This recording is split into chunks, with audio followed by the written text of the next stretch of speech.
Rahul Gandhi is no more an MP. He is no more a member of parliament as he has now been disqualified by the Lok Sabha Secretariat.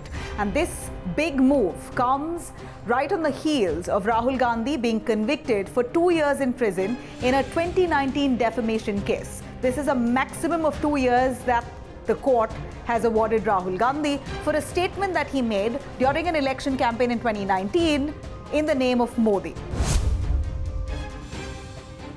Well, the court took note that Rahul Gandhi's comment that he made on Modi was defamatory and needed punishment, strict punishment for at least 2 years. And as per the law, as per a 2013 Supreme Court judgment, any elected member, be it in the parliament or legislative assembly, if they're convicted of up to 2 years in prison, then they've got to be disqualified with immediate effect. There are 2 articles and 1 act under the Indian Constitution that deal with disqualification process when it comes to criminal cases and convictions of an elected member.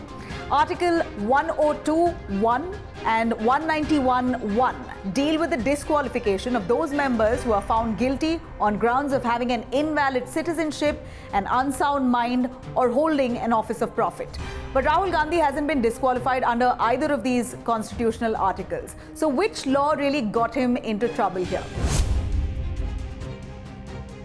According to the RPA Act of 1951, there are several situations in which an MP may face disqualification, and those are sections 8, 9, and 10 and 11 of the RPA that deal with misconduct of an MP. Each of these sections include situations that can cause trouble for an elected parliamentarian. These include disqualification on grounds of corruption, promotion of enmity between 2 groups, unfair conduct during elections, profiteering, adulteration of drugs and food, and for entering into government contracts while being a parliamentarian. That's right.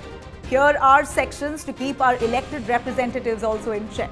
Section 8(3) of the RPA clearly states that person convicted of any of these offences and sentenced to imprisonment for not less than 2 years shall be disqualified from the date of such conviction and shall also continue to be disqualified for a future period of at least 6 years since his release. And it appears that this very clause led to Rahul Gandhi losing his Lok Sabha seat. Once the conviction takes effect, that is, once the judgment of conviction is there and there is a sentence pronounced, which is now a sentence of 2 years, the disqualification happens.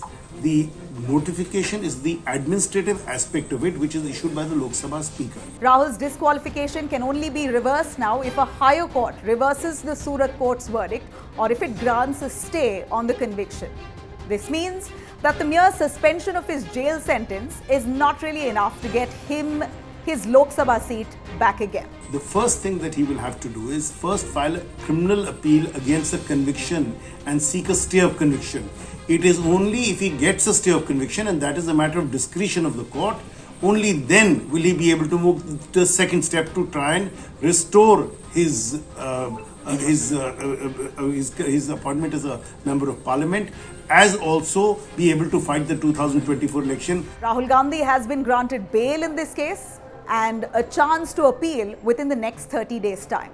Amid this high drama, high-octane political turmoil for the Congress party here, it'll be really interesting to see how the Congress fights it and how Rahul Gandhi retains his Lok Sabha seat of Wayanad.